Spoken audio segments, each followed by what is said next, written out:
I'd now like to bring up my panel, if I could. We have Nick Allett, I can see there, Tammy Archer, Gunter Class, and Hugo Vincent. If you all want to join me on stage, please. Let's give them a round of applause.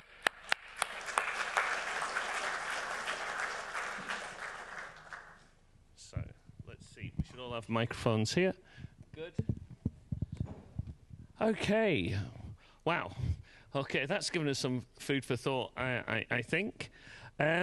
So, as I said at the start of the session, thanks very much for joining us. I know how busy you all are.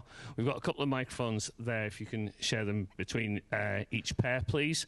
There's also some water if you wish. What I'd like to do is, first of all, start, and perhaps we'll start at the end with Hugo. Ask each of you just to introduce yourselves and a little bit about what you think at the moment before we go into questions. So, Hugo, starting with you, please. All right, is this microphone working? Yeah. Well, thanks so much for having me here. My name's Hugo Vincent. I'm with ARM. I work in security research there, which is what I've been doing for about the last almost 15 years.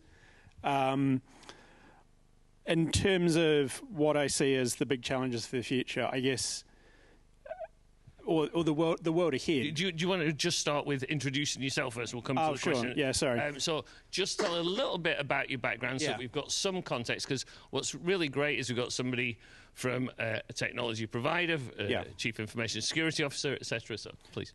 Sure. So, yeah, I joined ARM in 2011, originally working on IoT research. One thing that became pretty apparent when we started doing that was security was a challenge. I did that for a number of years, and for the last decade or so, I've been kind of working on security technologies more generally in ARM.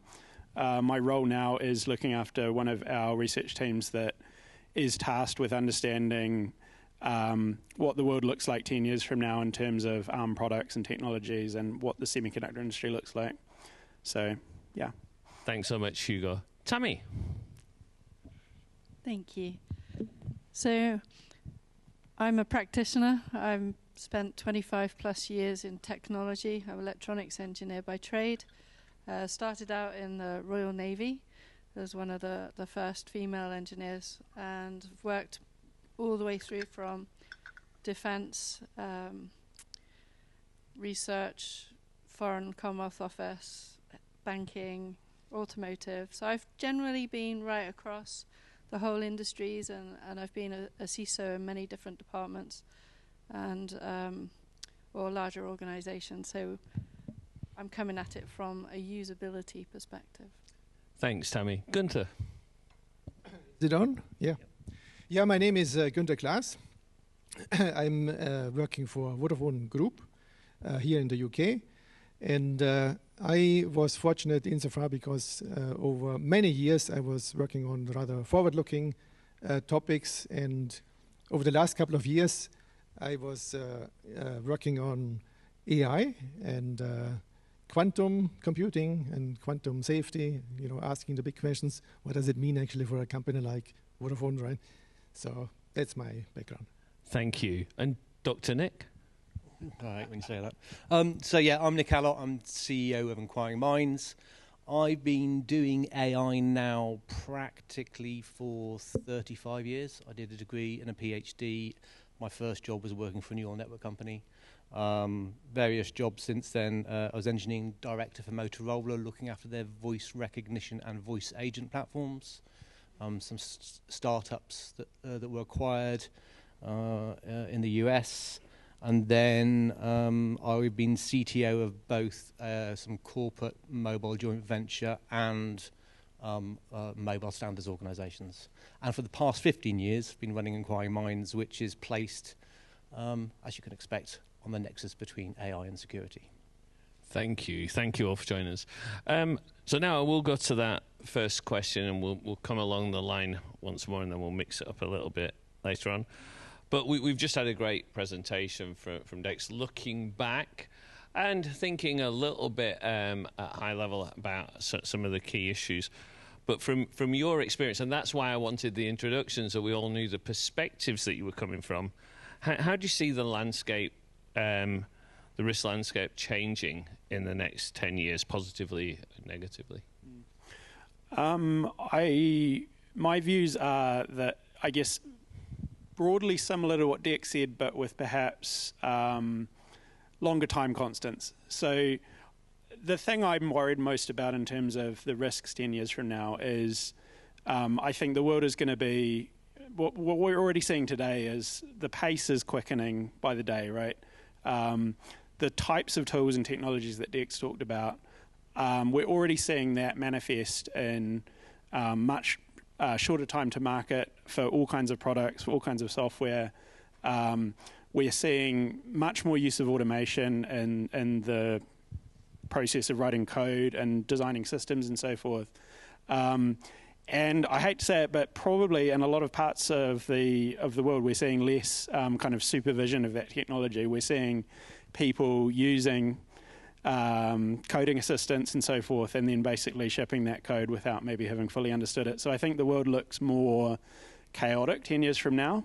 And I think the thing that I would most like to see 10 years from now is much, much more focus on the fundamentals of software quality, and trying to inject some technological underpinnings that mitigate some of that risk from not really understanding what's in your software. So, because it's been vibe coded, let's say. So things like memory safety technologies, we've heard from a lot of people talking about Cherry today, for example, and all of the other things that you need to do, software compartmentalization, these sort of things, I think are going to be ever more important, basically. Thanks so much, Hugo. So Tammy, you've had a wide and varied career with a lot of different experience. What's your view? So from my perspective at the moment, and picking up Dex's comments, the world is a very scary place. Cyber threat is changing significantly now, not just with AI, but the position of nation states and how they're investing in 0 days, selling those 0 days into criminal organizations, and those criminal organizations then exploiting the young hackers of today. And so it's become very, very much of a dark place. So now what we're up against as Chief Information Security Officers, if you look at that against the blurred threat landscape, we used to own our own systems, we'd control those systems, we now have third parties integrated into those systems. We have so many different threat vectors that these attackers can take advantage of. So now if you look at the rate that nation states are pushing those AI-infused 0 days into our system, I used to get 1 or 2 0 days a year. Now we're looking at how many 0 days we get each week. And now nation states, they can wash their hands of it, basically. They've got nice brokers in the middle. They're just taking the money out of the system. So from my perspective, we're up against some really, really difficult challenges.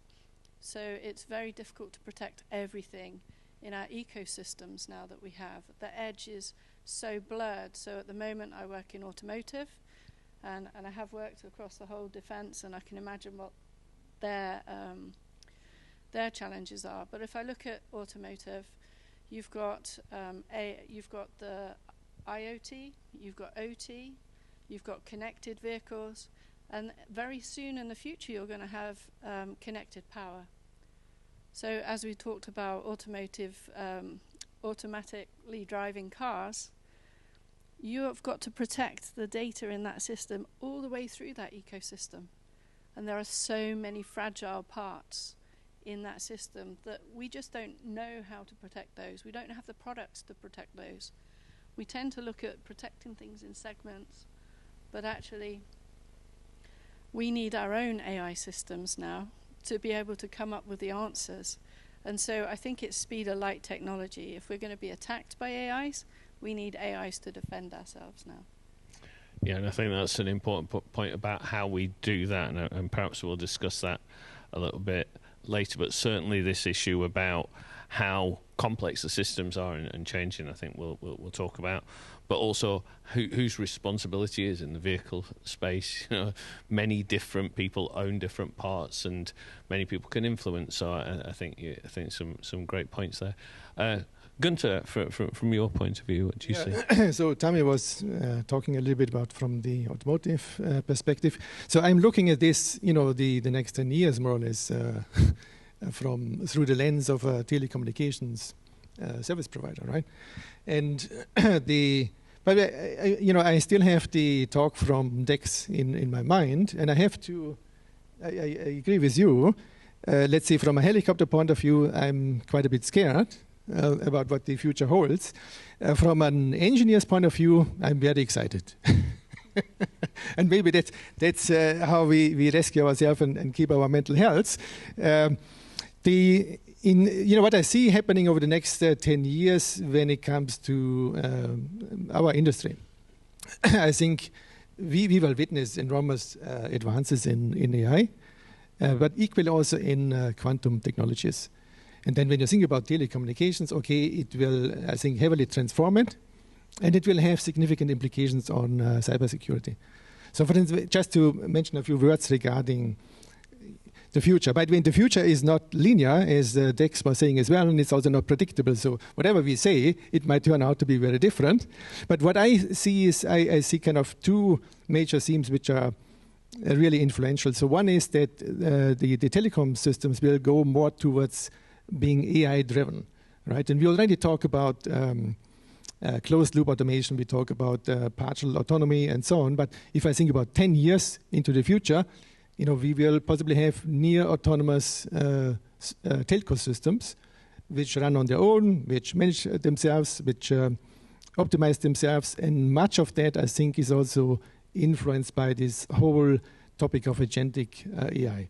And does it have benefits? Of course, huge benefits. You know, we are hoping for better networks, better services, more reliability, more robustness, lower costs, and so on. But it also comes with significant issues. And amongst the issues, we already see when we discuss, for instance, with our vendors, malicious agentic AI can be a major problem.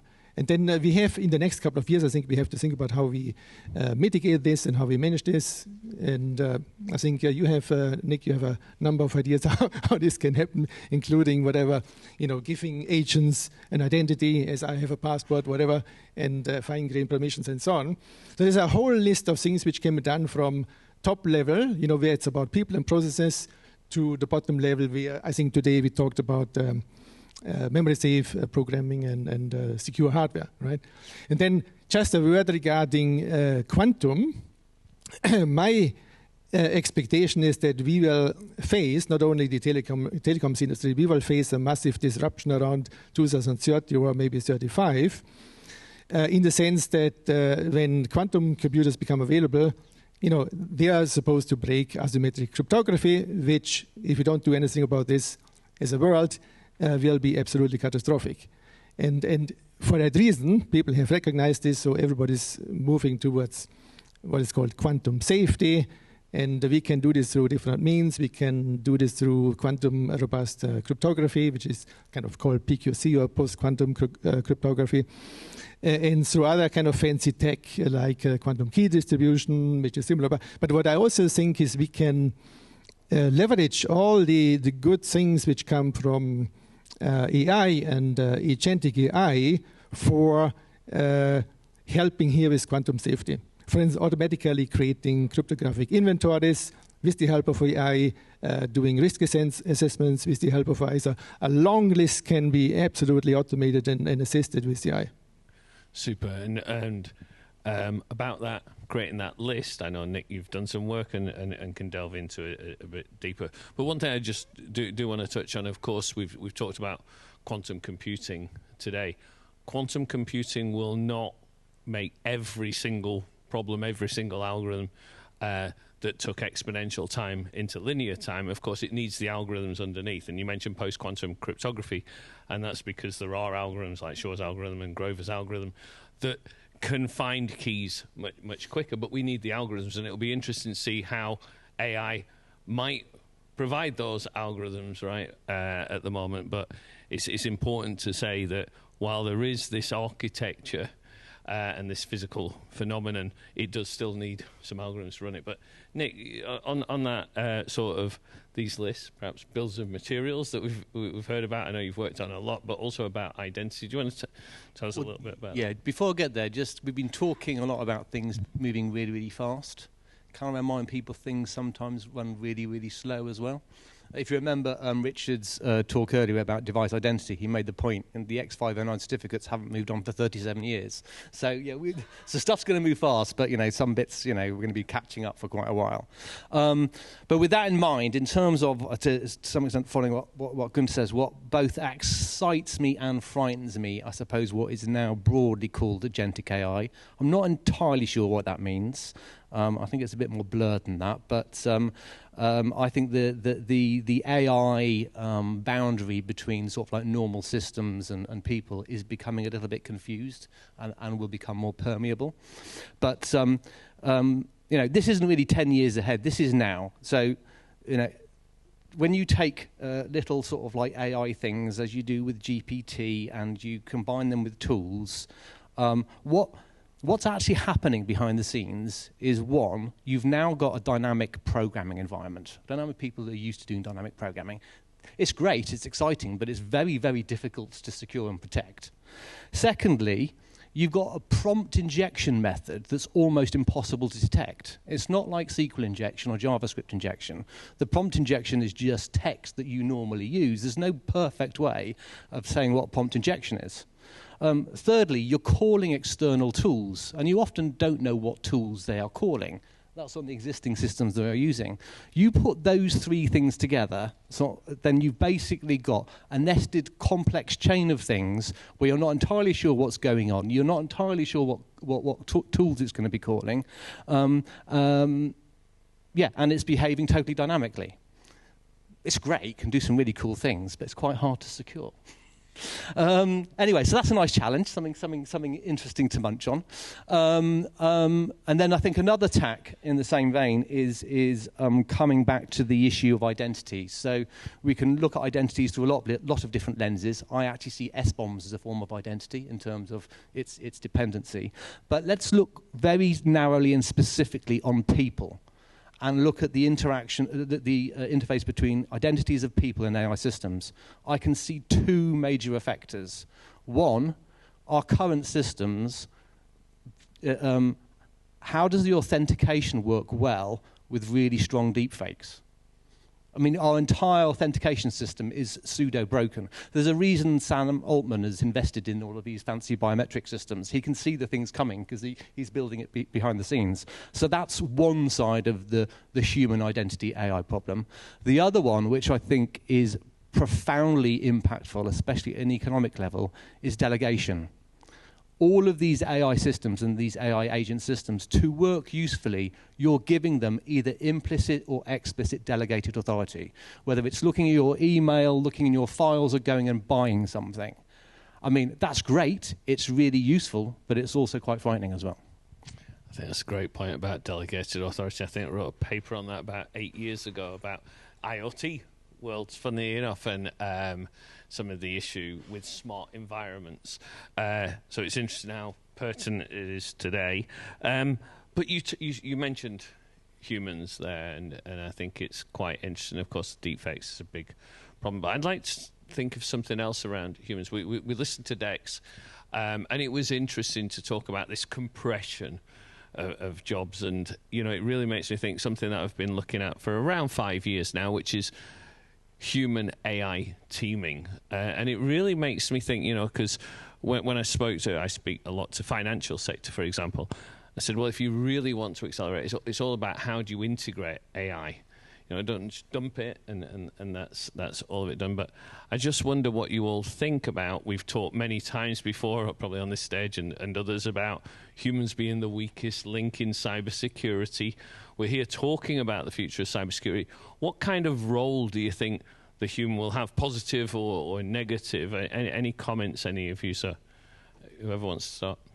Yeah, if I may.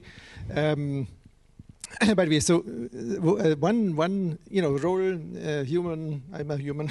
There is the AI. How I can benefit from this is by augmenting my own capabilities through AI, and I think that is already happening. I think if I look into our company, it's encouraged. It's happening. Whether you are just working with Microsoft Copilot, for instance, or whether you are a software engineer working with GitHub, I think that makes you feel good in terms of embracing AI, and it's not so scary, and it also helps you in terms of productivity. So we have certain examples, for instance, in our company where we can say, okay, using AI to augment your own capabilities is actually increasing your productivity. And I think that's something very positive. And when it comes to the conversation, okay, how many jobs will be automated away through AI, I think there were some recent announcements, possibly people remember from some big players. So I think that will happen. But there will also be new roles which will come along. For instance, if I think about, you know about the prompt engineers, kind of a new role which popped up, the last couple of years. Prompt engineering is one thing. People already talk about context engineering, so that's something different to prompt engineering. Is a little bit more sophisticated, so maybe there's a role for context engineers. There is possibly when we think about a company and with networks like our own company here, maybe we need some AI safety engineers. We need to monitor, all the AI agents working in network management and so on. And that requires monitoring. So maybe we need some AI monitoring engineers, which don't exist today, as an example, right? Let me just bring in Tammy, because one of the things is AI has been used in, for example, security operations centers for a long time. And there's some talk about that, how that will be much more enhanced. How do you think in the sense of a more professional role? And I think, Gunter, just to make one point, actually not every organization is embracing that. We're seeing, like we saw shadow IT, we're seeing shadow AI. In fact, I know somebody who was talking personally, but from your organization a few years ago, saying actually they were really worried about code, the vibe coding issue you were saying, and they were actually actively saying, stop it, because we don't know. Now, that may have changed in your company now, and it was a personal, not a company statement, but it's not as easy. But we see security operations centers that AI has been there for a long time, right? So there's a few different aspects to security operations. So first of all, it's if I look at the design in the tech stack, the ideal tech stack to protect an organization, you now have to have AI in mind for that. So talking to Microsoft and Google this week, and we're looking at the new agentic protocols, that you don't need to have all your logs in one place anymore. You can have a set of agents that go and talk to other agents that can quantify or ask questions on your behalf. And so that should help to speed up things. So I asked them both the question of how many SOC analysts do I now need in a 24/7 SOC if I'm using agent SOCs? And they didn't want to answer that question because a lot of the SIEM services out there cost a lot of money to run a 24/7 outsourced SOC. And now if you say, actually, I just need 2 people. I need 2 people to make sure that I've got the right logs coming in and to watch the alerts to make sure that my collectors are working and that I'm asking the right questions. So for me, it's about having the right threat intelligence coming in, being able to look at advanced threat analytics, and then being able to get my generative AI to just be smart about asking the right questions. So it can go through all of that threat intelligence, work out whether or not it's relevant to me, go look in all of my little log spaces by sending out the little AIs, and then coming back with prescriptive ways of dealing with that problem. It's either a patch or I've got a problem that needs cleaning up. So that speeds up everything. Now I don't need to spend as much money because actually the technologies are there, so I don't need the... Well, let me bring Nick in, and just one point, and again about... There are a number of people now. There's a lot of talk about the digital workforce, which is essentially these AI agents, and what they are is LLMs with a bit of a knowledge base, and all of a sudden that's an expert. But Nick, give me your perspective, and then I'll come to you, Hugo, as well, because you mentioned vibe coding as well. Maybe 2 points. So you use the term human AI teaming. Yeah. I think the AI sees it as human training. And it turns out they're quite fast learners. Yeah.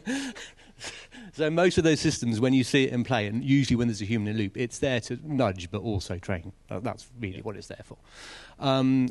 Second thing is, and I think it just draws things into sharp focus. So I think this is public domain knowledge because it's in the sphere. So BAE announced some challenges about drone and missile defense systems. Yep. The reality is humans can't operate fast enough. That is just a fact. It's impossible. These new systems will be AI-based. But there's a lot of concern and friction around that for obvious reasons. So yeah, in the early stages, yeah, it might be human teaming, but it's going to be slow and too slow to be operational.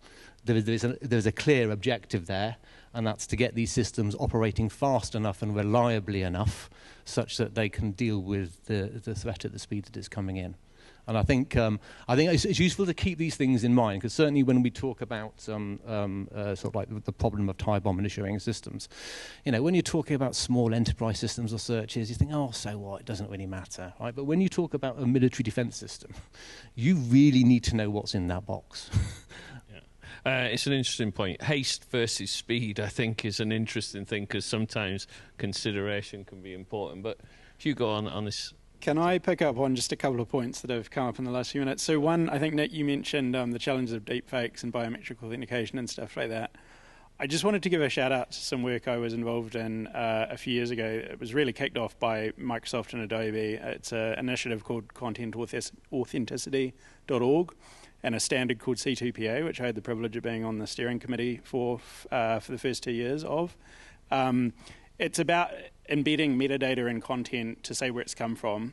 If it's come from a model, it at least gives people who are consuming that content the ability to say, to know that it's come from a model, and perhaps more importantly, when it hasn't come from a model, when it's come from an authentic hardware sensor, an image sensor, a camera, to say, using hardware security mechanisms, it's actually come from there and it's not a deepfake, right? So that's something I think is important. The other thing I wanted to say was, there's this term I really like that I believe is due to Cory Doctorow, who is a futurist and sci-fi writer who is perhaps best known in this community for writing IoT security horror stories. But he also does these beautiful sort of futurist presentations, a bit like what we had from Dex, but more dystopic than utopic. And the term, he draws this distinction between, in terms of human AI cooperation and collaboration, between centaurs and reverse centaurs. So a centaur is like all the power of an animal body with a human brain.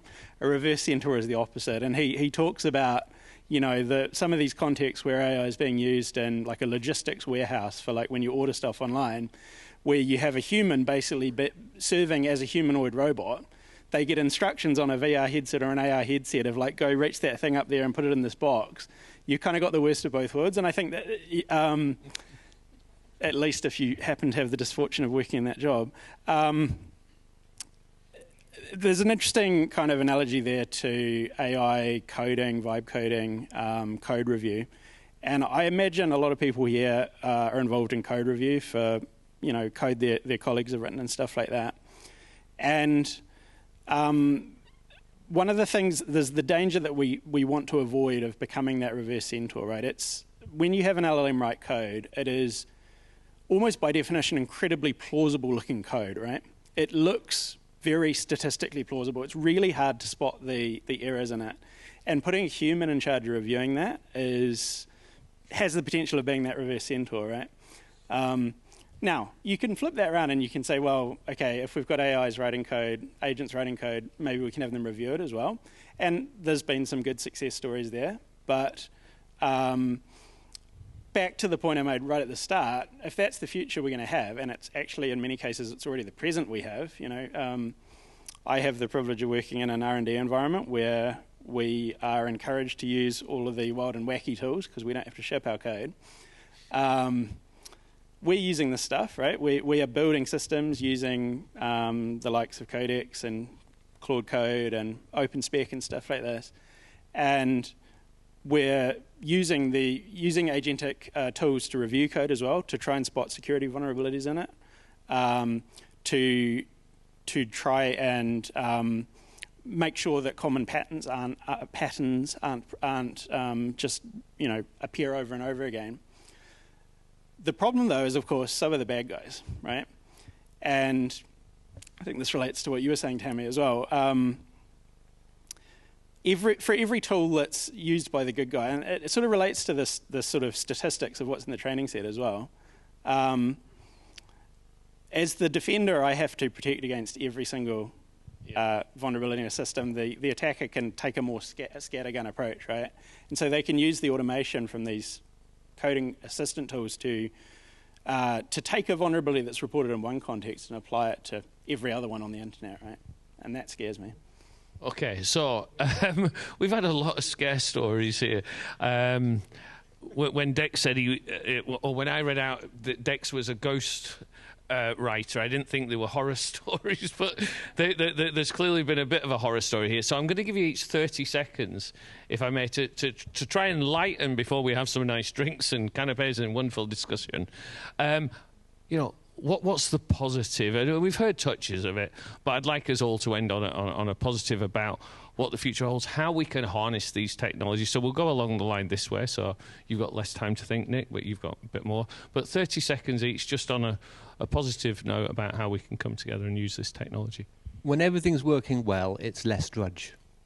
Everyone's got dull parts of their job. Those should disappear. You've just got to hope the good bit doesn't go as well. Nearly kept it positive. Gunter.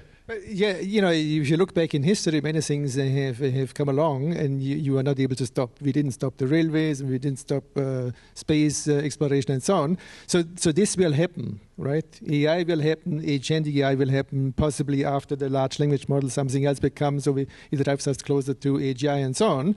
I think what we can do is we can make sure that we positively embrace this stuff and put the rules and regulations and governance around it and work together. Collaboration, not only regulation, but collaboration, I think is very important. And that will get us through to better times. Super. And I think LLMs will not be they'll be really important, and they won't just die away, but they'll definitely, physics-informed systems, for example, will really push on, I think, to see. Tammy? So from my perspective, I'm going to have a CISO's best friend as my CISO co-pilot that's going to be there. It's going to monitor all of my systems. It's going to tell me all my priorities. It's going to help me understand where all my weaknesses are. It's going to help me to invest in the right products, in the right places. And so actually it's going to make my life a lot easier. And I think I embrace that. One of the things, though, just as a quick note, if I look back when I was growing up, I grew up with the computers, and my parents, they weren't digital natives. Our children are going to be the AI natives of the future. So we might struggle with it, but they're going to grow up like it's second nature. So although, things might start slowly now, can you imagine how incredible they would be if their learning tools at the moment are AI? So security, if we can bring people up to use AI in a good way, maybe we can stop all those bad hackers out there from trying to get money from that. Thank you. Hugo. The thing I'm optimistic about, I think the number one thing is the rapid progress in tooling. Some of what I was talking about a moment ago has really unlocked for a lot of people. I look at a lot of my senior colleagues who've spent the last 5 years of their career in architecture meetings and code reviews, picking up tools again, building stuff. And these are people who have constantly producing just incredible ideas and don't have the capability to go and execute on them, try them out, see if they work, publish them. And all of this new technology is actually giving them the rocket fuel they need to actually do that. And that's something that's really exciting. It's bound to end well. Super. Thank you so much, Hugo, and thanks very much to my panel. I think we're all staying around for a little while when we go upstairs, so can I give one more round of applause to the panel? Thank you.